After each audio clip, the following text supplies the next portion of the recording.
Hiniling ng Philippine Chamber of Telecommunication Operators o PCTO kay President Ferdinand Marcos Jr.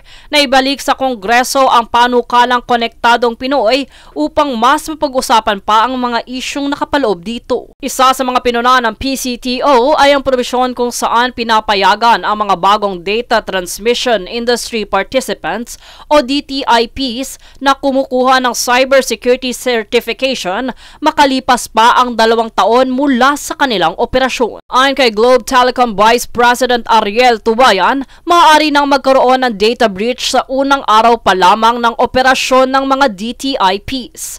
Idinagdag pa niya na ang pagpapaubaya sa paggamit ng spectrum ng mga satellite provider ng walang sapat na regulasyon ay labag sa layunin ng batas na mapanatili ang technology neutrality. Base naman kay Roy Ibay ng PCTO at PLDT Group, tila hindi binibigyang halaga ng pamahalaan ng mga kasalukuyang telco provider na gumagastos ng bilyong-bilyong piso taon-taon para sa modernisasyon ng infrastruktura. Samantala, ang budget ng pamahalaan para sa telco services ay nasa 7 bilyong piso kada taon sa pamamagitan ng DICT. Dito ay pinunto rin ni Ibay na kung mas tataasan ang pondo ng DICT, mas epektibong maisasara ang digital gap sa bansa. Anila, kapag naging ganap na batas ang panukala, hindi umano magdadalawang isip ang mga telco na idulog ito sa Korte Suprema para questionin ang legalidad.